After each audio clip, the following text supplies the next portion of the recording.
Hello and welcome to my channel. I'm Anastasia, and a few weeks ago, in October, I took a solo trip to the birthplace of Lego in Billund, Denmark. What it's like to visit Legoland and Lego House as an adult.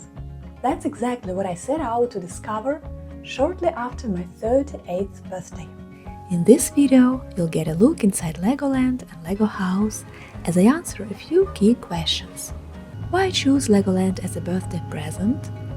Are Lego House and Legoland worth visiting as an adult?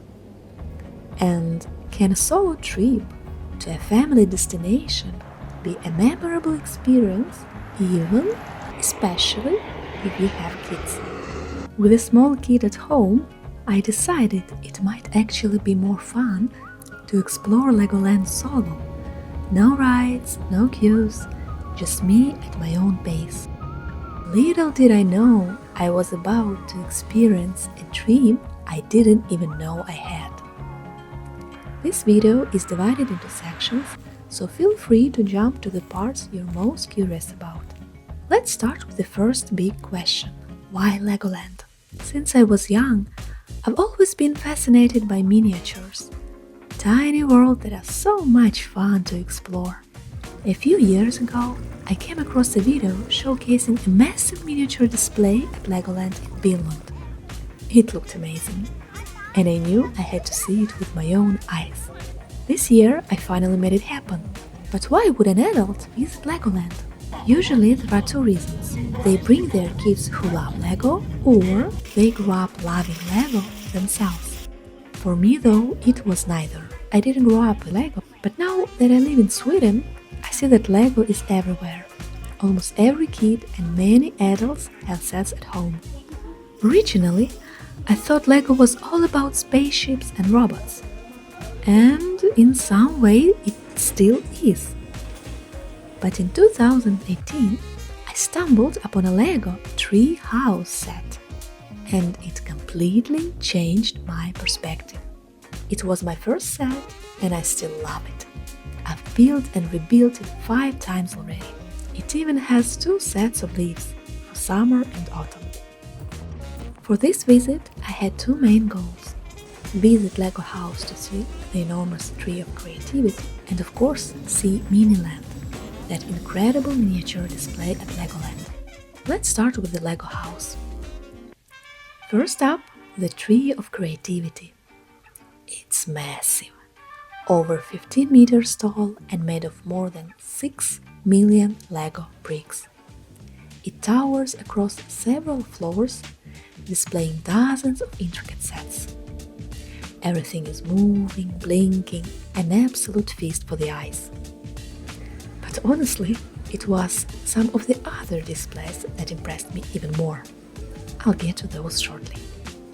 My initial plan was just to wander around and enjoy the displays. But I stumbled into a lab where you can create your own stop-motion animation. I was a bit skeptical at first, but wow, those 15 minutes flew by.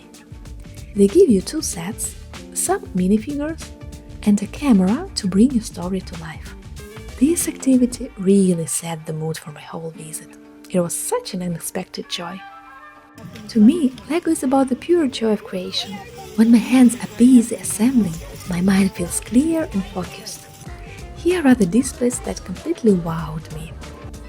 Imagine an entire city built to scale, with every tiny inhabitant telling their own story. You just have to look closely to see the little scenes unfolding. The level of detail and scale here is mind-blowing. I can't even begin to imagine the time it took to plan and design each brick. Did you notice the light changes? Let's take a moment to appreciate these gorgeous Lego scenes. Here's another cool activity. You start with a field covered in snow. Using your hands, you melt the snow, revealing hidden bees. Then you get to program a Lego robot to dig the ground, pour water and plant flowers. As the flowers grow, bees come to pollinate, and eventually they produce honey. It looks fantastic. Finally, on the basement floor, there's a museum where you can learn about the development of Lego through the years. There's also an exhibit showcasing some of the most iconic Lego sets. It's like a trip through Lego history. After spending about 3 hours in Lego House, I have to admit I was a little sad to leave. It's definitely a place worth spending the entire day, but with just a few hours left before Legoland closed, I knew I had to move on. Luckily, Legoland is only a 10-minute walk from Lego House. I guess this is where all the Lego magic is born, in the minds of the designers. Lunch at Legoland gave me a chance to reflect on the sheer amount there was to see. Honestly, one day for both destinations just isn't enough. Although Legoland is famous for its rides, my visit wasn't about thrills. It was about seeing the artistry and detail up close. I did pop up into the haunted house for a bit of fun. It added a playful touch to my day. But really, the best part was exploring the intricate worlds at my own pace. I wish I'd had more time to ride through those canals, floating by miniature landmarks from around the world. It looked so peaceful. And here it is, the main reason for my visit, Miniland. This place is a miniature marvel, with replicas of iconic locations from Denmark, Sweden, even Scotland. Can you imagine? It's all built from over 20 million Lego bricks. Every tiny tree, bush, and patch of grass is real, just scaled down to fit the scenes perfectly. Walking through Miniland, you almost feel like you're traveling the world, captured in all its magic, right down to the tiniest details. In total, I spent 6 hours in Lego House and Legoland, and then a wonderful, quiet hour just sitting on the bench and watching the sunset over Legoland. There was this calm sense of contentment, of having fully experienced something new. I only wish I'd planned for 2 days instead of 1. Still, I left feeling inspired, surprised even, by just how much these places offered, especially for an adult visiting alone. This trip gave me way more than I expected. It was, in a way, a dream I didn't know I had. First, there's the joy of discovery, finding beauty in the small details and being immersed in miniature worlds. Then there's the joy of creativity, the feeling when you're hunting for just the right piece, not knowing what it looks like, but knowing you'll recognize it the moment you see it. And the joy of solitude, especially in such a vibrant place, moving at my own pace, with the freedom to go wherever my curiosity took me, to just be present in the moment, without a schedule or distractions. This trip was about discovering inspiration and joy in unexpected places.